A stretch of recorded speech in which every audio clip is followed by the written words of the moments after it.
Eu queria convidar você a abrir a sua Bíblia no texto do profeta Isaías.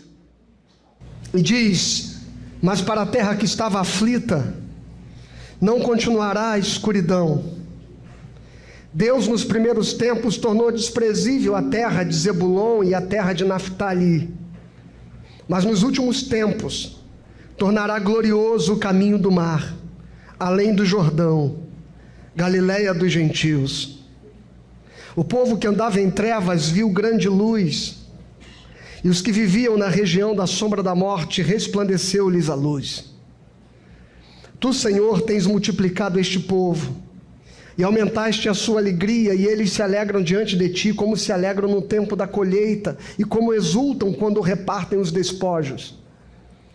Porque tu quebraste o jugo que pesava sobre eles, a vara que lhes feria os ombros, e o cetro do seu opressor, como no dia da vitória sobre os midianitas.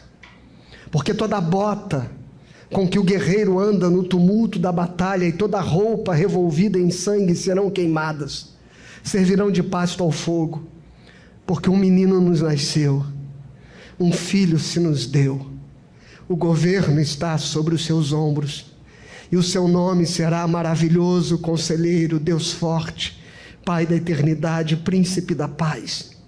Ele estenderá o seu governo e haverá paz sem fim sobre o trono de Davi e sobre o seu reino, para o estabelecer e para o firmar com juízo e com justiça, desde agora e para sempre.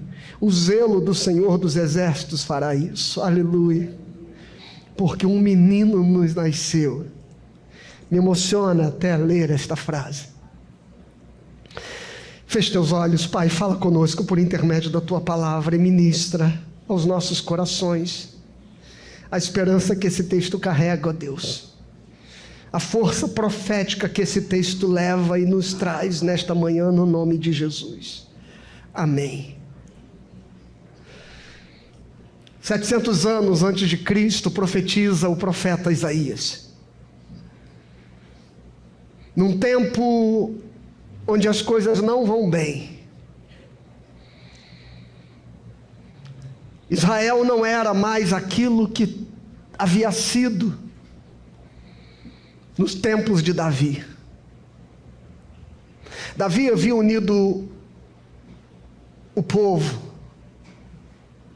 Davi governou e reinou sobre todas as 12 tribos de Israel, as do sul e as do norte. Davi conseguiu trazer estabilidade ao reino. Davi conseguiu subjugar os seus inimigos de modo que não havia mais adversários que pudessem ou que tivessem coragem e forças para se levantar contra Israel. O tempo de Davi foi um tempo de paz até certo momento. Depois, algumas crises internas, com seu próprio filho, por exemplo, Absalão, lhe trouxe muitos conflitos e perdas. Mas não demorou muito, depois do tempo de Davi, para que o reino se separasse. Foi logo no seu neto Roboão, filho de Salomão. E o reino se separou em dois, por divergências, por causa do peso e da opressão que estava sendo imposta pelo próprio governo de Jerusalém. As tribos do norte se separaram e formaram o seu próprio reino e ungiram o seu próprio rei. E então nós ficamos com 10 tribos ao norte, que passaram a ser chamadas de Israel. O reino de Israel, propriamente dito, passou a ser o reino do norte, com 10 tribos. E um reino no sul, com a sua capital em Jerusalém, chamado de Judá, onde ficaram 2 tribos, Benjamim e Judá. E nós passamos a ter então, a partir de Roboão, 2 reinos, compostos pelas 12 tribos de Israel, mais um com 10 tribos e um com 2 tribos.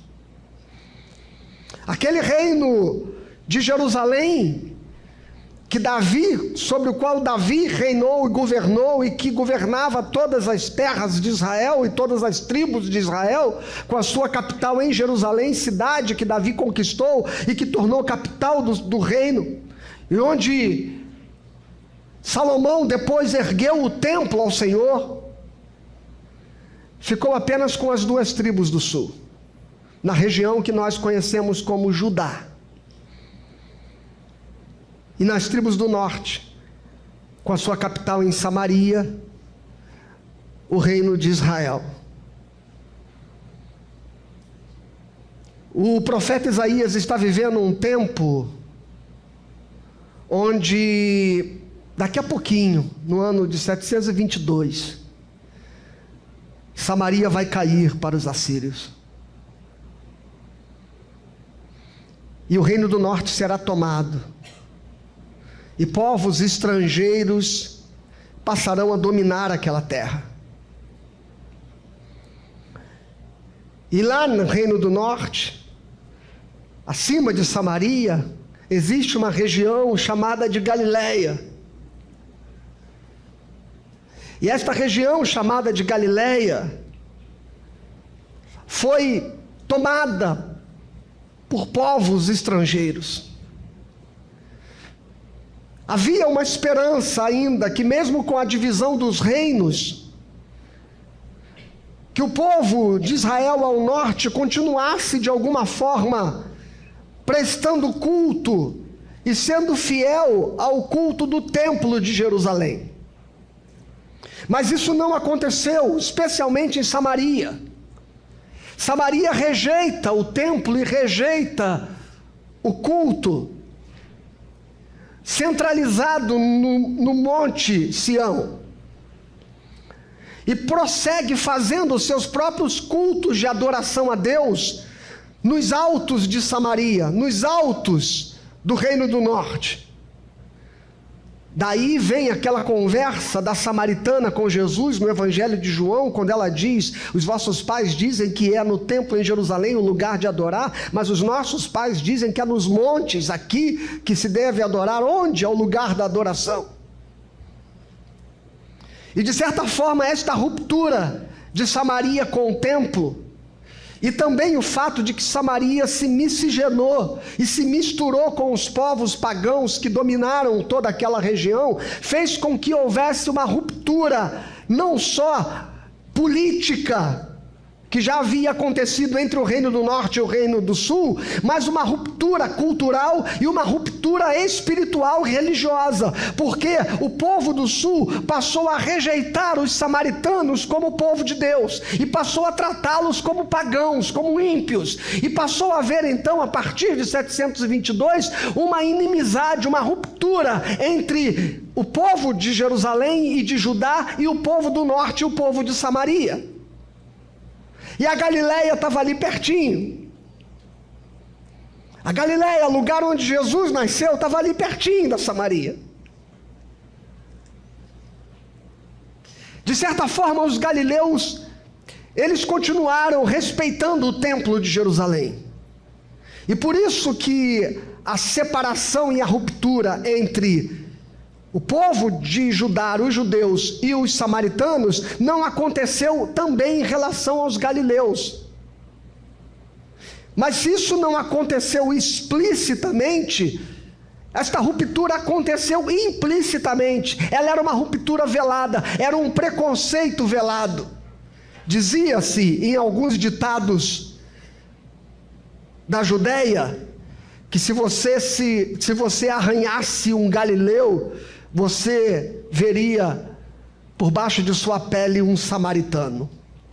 Então, na verdade, o povo do sul, o povo de Jerusalém, o povo de Judá, que se acreditava e que se acreditou durante todo o tempo como povo de Deus, e povo puro e exclusivo de Deus, nutria certo preconceito com o povo lá de cima.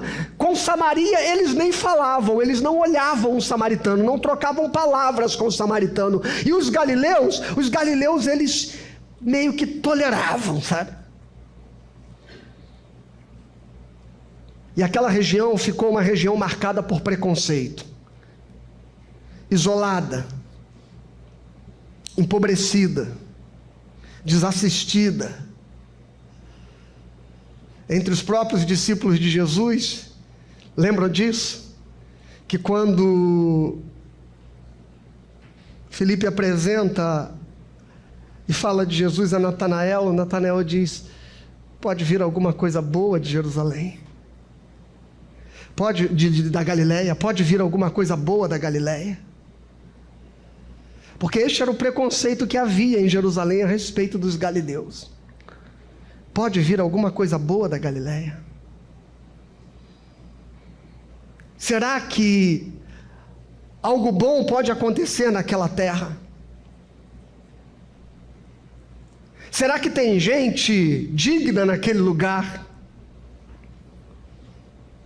Será que aquele povo quase pagão pode produzir alguma coisa de bom? Será que aquela gente ainda é povo de Deus?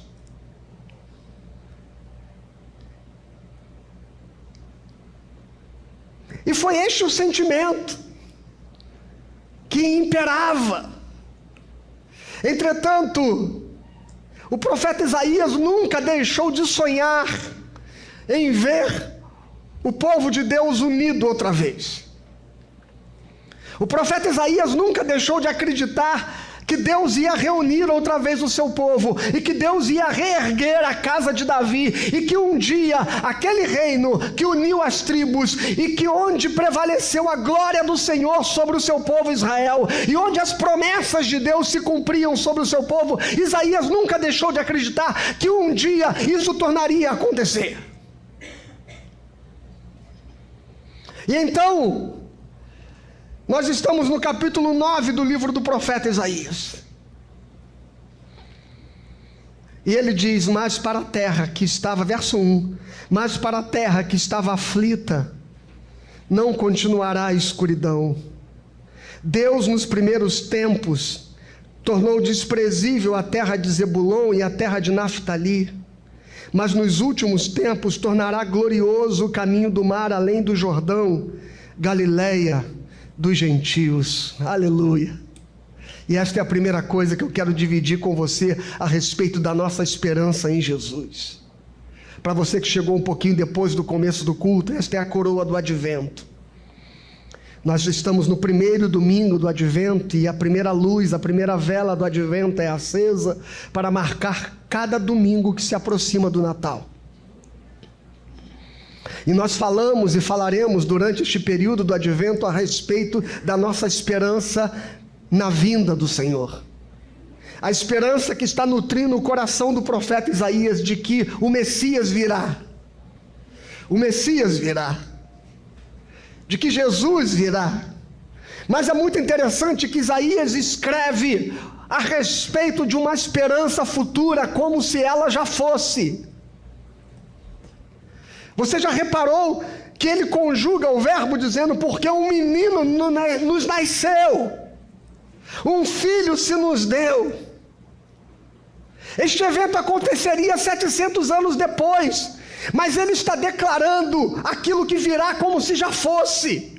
Porque no coração dele, isto já é uma realidade. E esta é a primeira coisa que eu gostaria de dizer a você. A terra de Zebulon e Naftali, desprezível, a terra que estava em escuridão e que estava em trevas, o povo que estava preconceituado, discriminado, abandonado, e que durante muito tempo Deus permitiu que eles passassem por aquilo que passaram, mas nos últimos tempos, diz o Senhor, nos últimos tempos tornará glorioso o caminho do mar, além do Jordão, Galileia dos gentios. A primeira coisa que eu quero dizer a você a respeito da esperança de que o Senhor virá sobre a nossa vida, e que vem sobre nós, e que está entre nós, é que ainda que a sua vida tenha passado por momentos de abandono, por momentos de tristeza, por por momentos de solidão, por momentos de escuridão, ainda que tenha havido ou haja tempos obscuros acontecendo na sua vida, ainda que haja momentos de tristeza e de amargura na sua história, este tempo vai passar, porque nos últimos tempos, diz o Senhor tornará o lugar desprezível como um lugar glorioso. Aleluia. O Senhor tornará a escuridão em luz.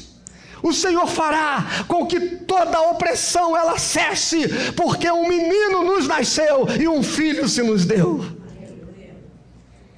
O povo que andava em trevas, diz o verso 2, viu grande luz, e os que viviam na região da sombra da morte, resplandeceu-lhes a luz. O povo que vivia em trevas viu grande luz. Sabe, irmãos, a Bíblia diz assim, que a tristeza ela pode durar uma noite, mas a alegria vem pela manhã. A Bíblia trata os momentos de tristeza como os momentos de escuridão, como a noite escura e fria, solitária, silenciosa, onde o tempo parece que nunca passa. E nós estamos vivendo tempos onde muitas pessoas estão vivendo momentos de escuridão, estão vivendo noites escuras na alma, estão vivendo abatimento, estão vivendo ansiedade, estão vivendo depressão. O povo que andava na sombra da morte, pessoas que estão vivendo no limite da sua existência, jovens, crianças, adolescentes. Ontem li uma notícia de um menino na 7ª série que tirou a sua própria vida e a sua família desesperada.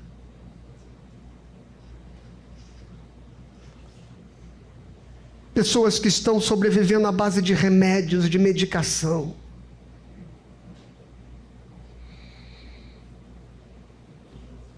Pessoas que estão buscando pela manhã um motivo para sair da cama, um motivo para se levantar.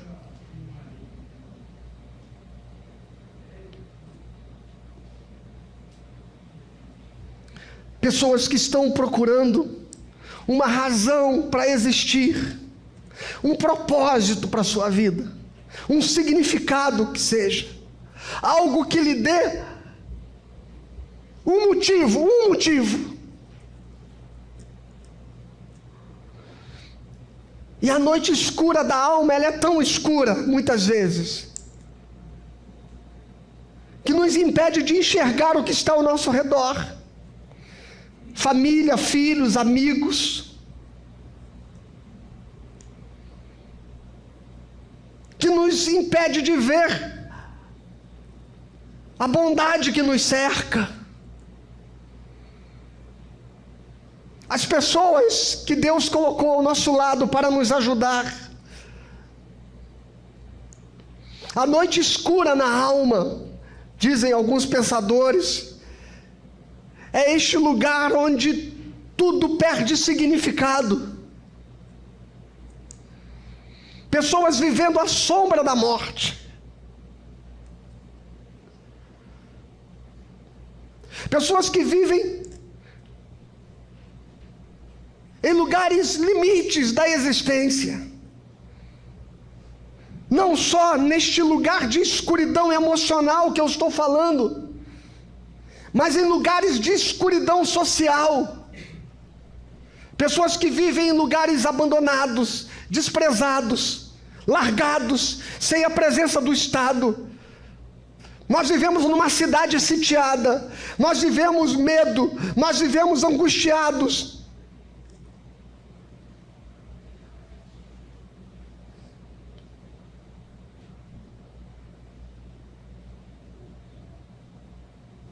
Não há segurança, não há conforto, não há paz. a região da sombra da morte. Mas o profeta Isaías está dizendo: o povo que andava em trevas viu grande luz. Jesus está vivo, viu, meu irmão? Jesus está vivo. Jesus está vivo e a sua escuridão há de se tornar em luz. Jesus está vivo e a desesperança há de se tornar esperança. Jesus está vivo e toda sombra da morte não terá mais poder sobre a sua vida, como diz o salmista: ainda que eu ande pelo vale da sombra da morte, não temerei mal algum. Aleluia. Ainda que nós vivamos numa cidade sitiada, ainda que estejamos expostos a risco, o nosso coração será preservado do mal.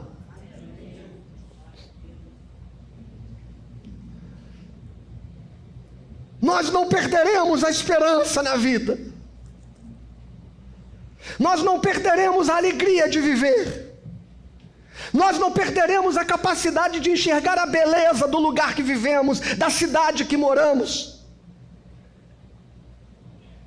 E de nos alegrar com a nossa família, e de nos alegrar com os nossos filhos.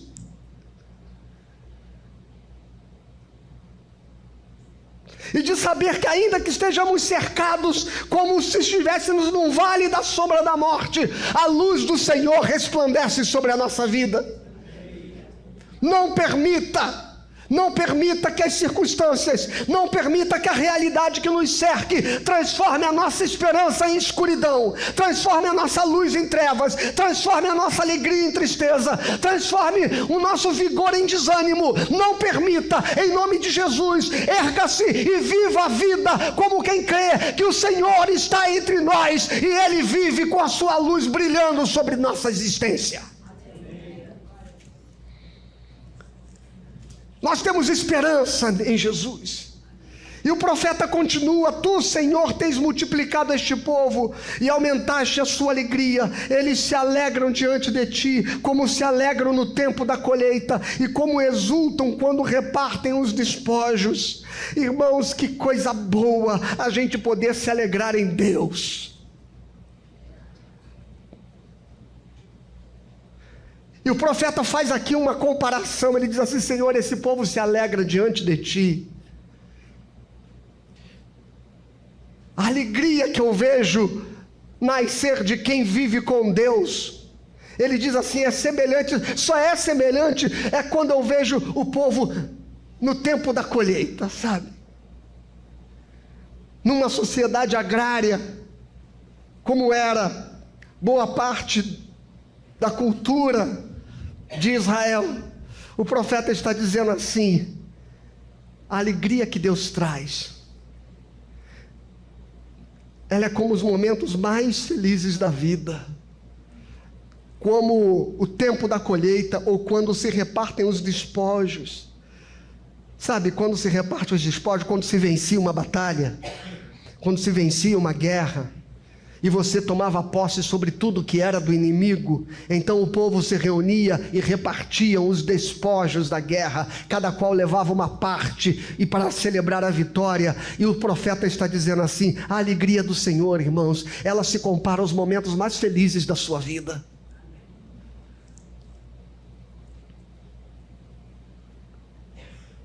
Só Jesus Cristo pode trazer uma alegria que não depende das circunstâncias e que supera as maiores alegrias que você pode viver.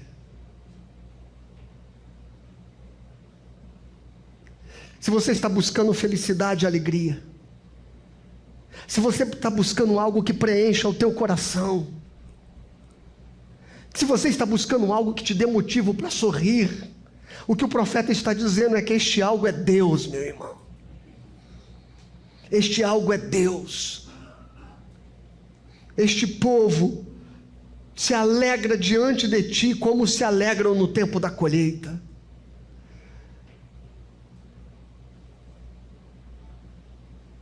Ainda que a figueira não floresça, diz o profeta Abacuque, ainda que o produto da oliveira minta, ainda que não haja bois no pasto, E ainda que não haja ovelhas na malhada, todavia eu me alegro e exulto no Deus da minha salvação. Aleluia. Sabe o que o profeta está dizendo? É que a alegria que Jesus traz, ela permanece no nosso coração, mesmo quando as coisas não dão certo, mesmo quando os planos se frustram. Existe um evangelho que tem sido oferecido, que condiciona a sua felicidade a você receber a prosperidade ou realizar os desejos do seu coração. Existe um evangelho sendo pregado que condiciona a vitória do povo de Deus ao fato de que os bons desejos do nosso coração sejam realizados a partir do empréstimo do poder de Deus.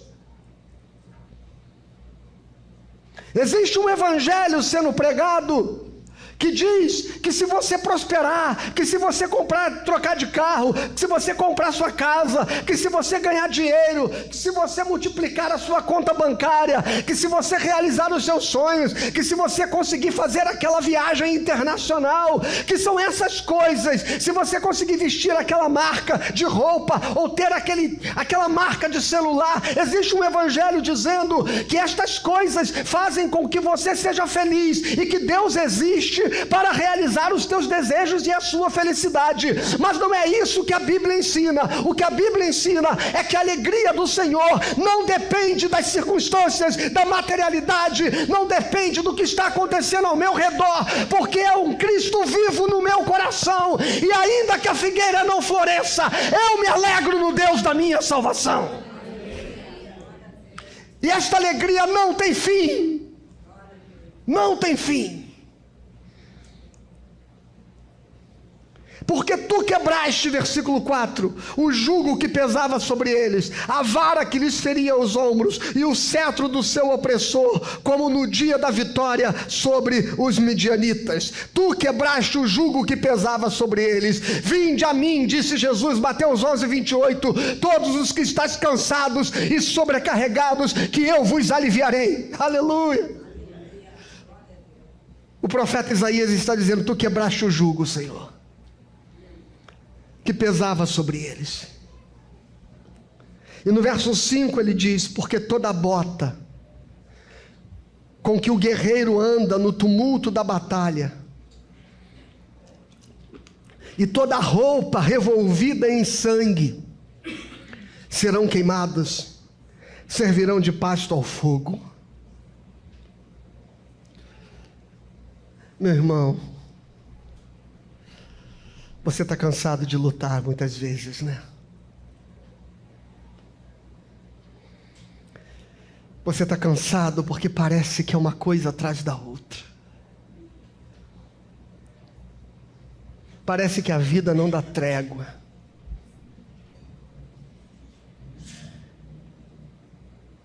Parece que os problemas só ficam esperando. Parece que o carro só está esperando o 13º cair na conta para ele quebrar.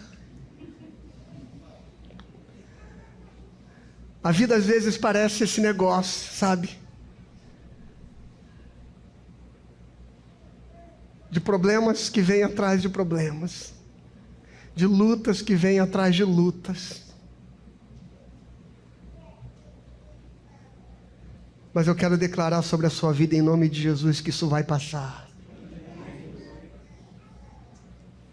Porque toda bota com que o guerreiro anda no tumulto da batalha, e toda roupa revolvida em sangue serão queimadas e servirão de pasto ao fogo.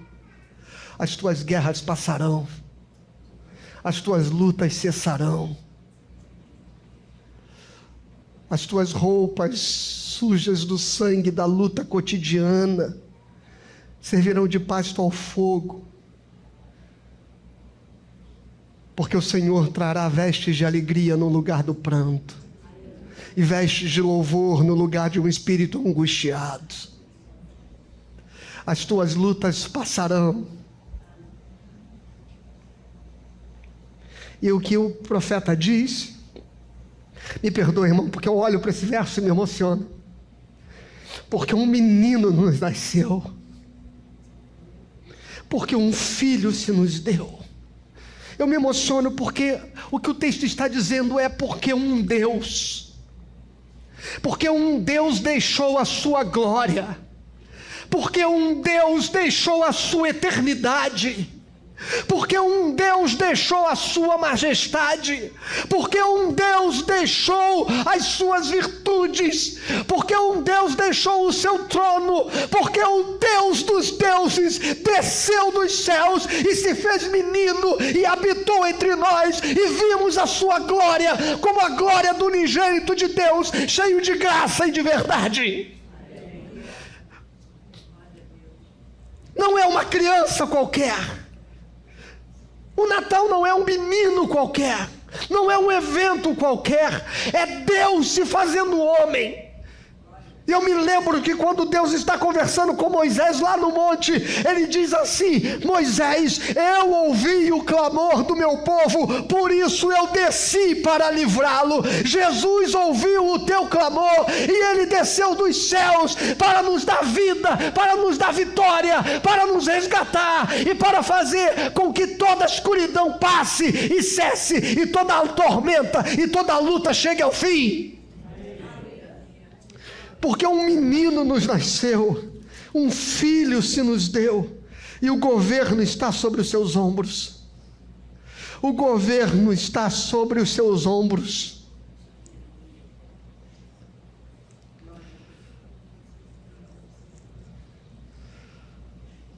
Ai, irmãos, e é por isso que a nossa esperança não está no Cláudio Castro, não está no Eduardo Paes, não está no Lula. A nossa esperança está naquele que tem o governo nas suas mãos.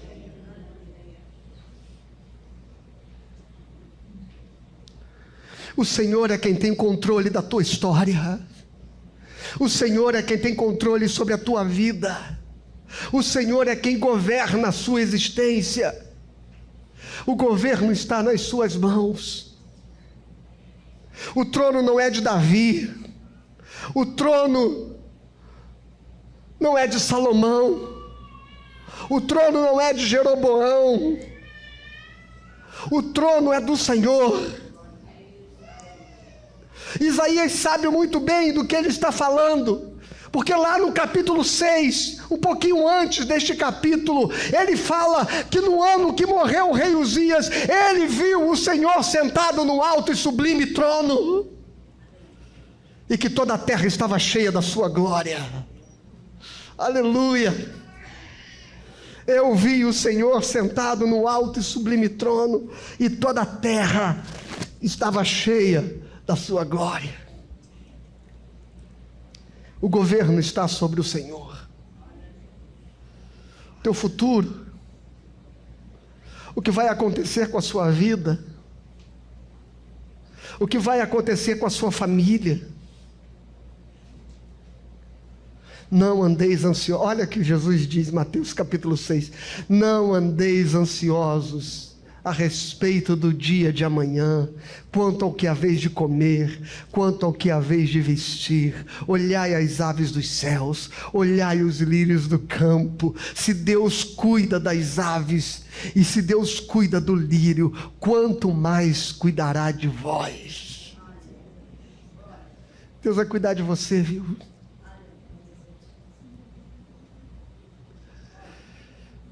Sabe seus filhos? Ah, como a gente se preocupa com o futuro dos nossos filhos. Deus vai cuidar deles, viu?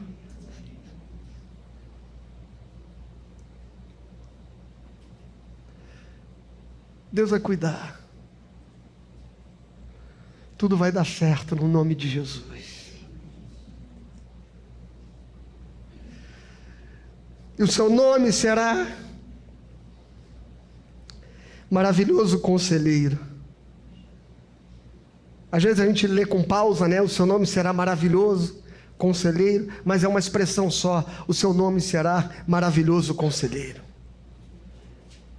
O seu nome será maravilhoso, ele será capaz de nos trazer conselho.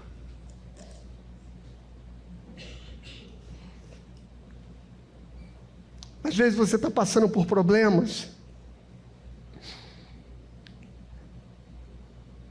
e é bom a gente poder procurar ajuda. É bom a gente poder procurar um amigo, procurar o pastor, conversar com a esposa, conversar com o marido. Às vezes um colega de trabalho mais próximo. Quem sabe até a ajuda profissional, procurar um psicólogo. Dependendo do caso, até um psiquiatra. Isso faz bem, ajuda.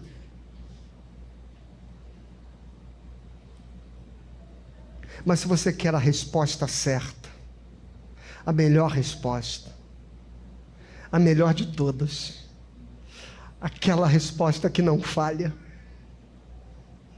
aquela direção que não erra, Jesus é o maravilhoso conselheiro.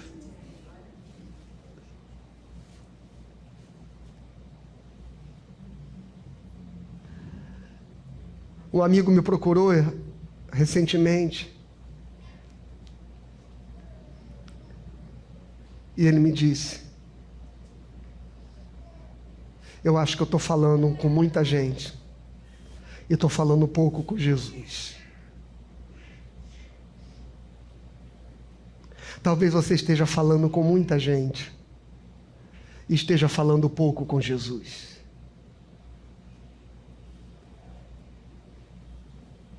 Talvez você esteja reclamando,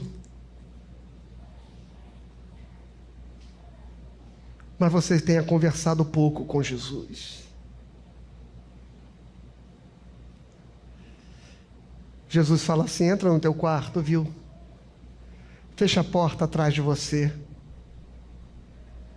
e em secreto procure o Senhor. Descubra a oração como sendo o principal momento do seu dia. Descubra a oração como sendo o elemento fundamental das tuas escolhas e da tua decisão.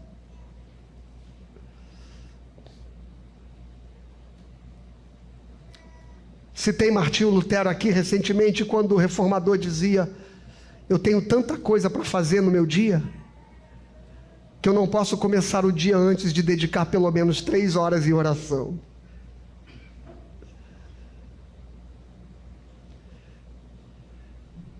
É bom a gente poder sair de casa ouvindo os conselhos do Senhor. É bom a gente estar sensível aos conselhos de Cristo. Porque sabe o que acontece? A resposta não será mais sua, será do Senhor. Quando aquela pessoa te fechar no trânsito, te xingar, quando aquele atendente for deselegante com você,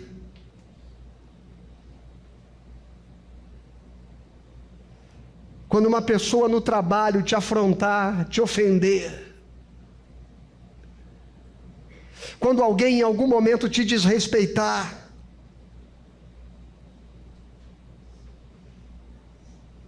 quando você entrar em conflito com alguém e houver um desentendimento, aí na hora de falar, não vai ser você.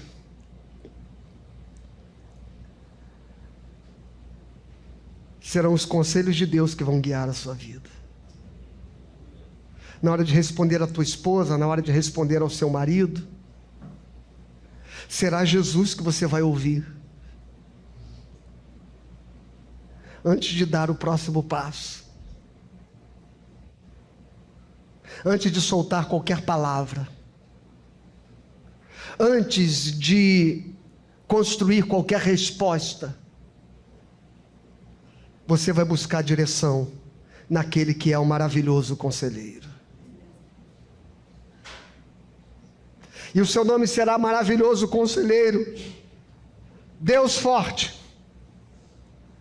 Deus Forte.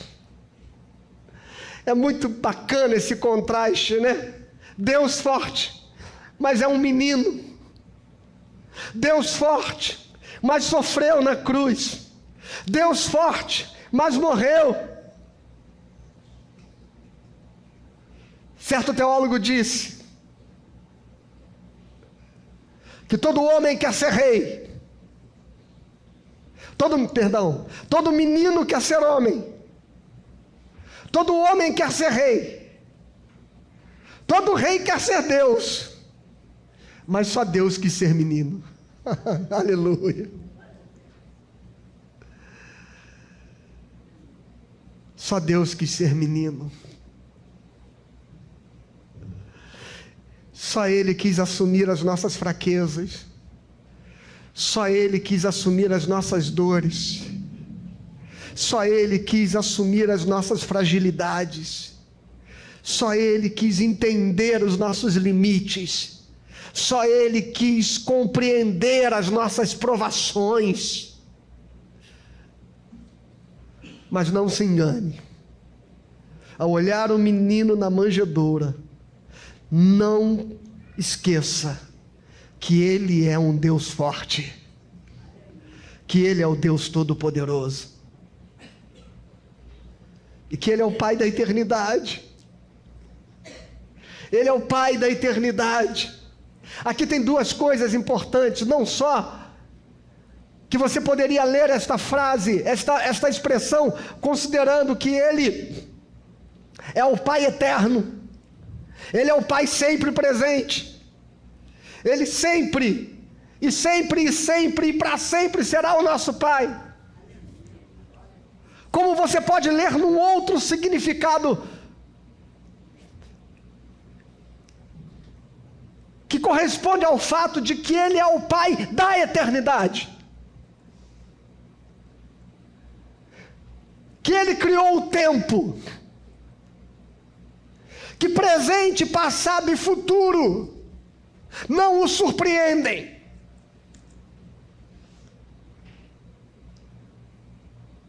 Que nada do que aconteceu, acontece e acontecerá, está fora do seu conhecimento. Ele é o Senhor do tempo. Ele é o Pai da eternidade. Ele criou o tempo e criou a existência. Antes que o tempo existisse, Ele é. Ele é o princípio e o fim de todas as coisas. O que significa, irmãos, que nós podemos crer numa coisa: que o Pai da eternidade, que o Senhor do tempo, tem o futuro no controle das suas mãos. Aleluia. O futuro está no controle das mãos de Deus.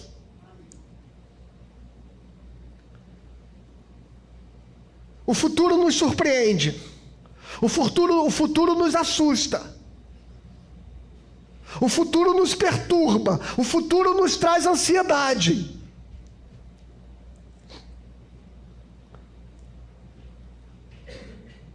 O futuro, diz o poeta, é uma astronave que tentamos pilotar. Não tem tempo, nem piedade, nem tem hora de chegar. E sem pedir licença, muda a nossa vida e depois convida a sorrir ou a chorar. O futuro é essa coisa louca. O futuro é este mar. Na Bíblia, no Antigo Testamento, a escuridão do mar, a profundeza do mar representava futuro. A obscuridade, a imprevisibilidade. Mas talvez seja exatamente por isso que a Bíblia diz que quando Jesus vier na Nova Jerusalém, na Cidade Santa, na Cidade Eterna, lá não haverá mar. Aleluia. Lá não haverá ansiedade, lá não haverá medo do amanhã, lá não haverá incerteza. Por quê? Porque o Senhor é o Pai da eternidade. Então não tenha medo do futuro, o futuro está na mão de Deus. Príncipe da paz. Príncipe da paz. É isso que Jesus é. O príncipe da paz. Então eu queria desejar ao seu coração, neste tempo de Natal, que eu não sei por que problemas você está passando, mas uma coisa eu sei, que seja conhecida, lemos esse texto na quinta-feira aqui, que sejam conhecidas por Deus as vossas necessidades, por meio das súplicas, em ações de graças.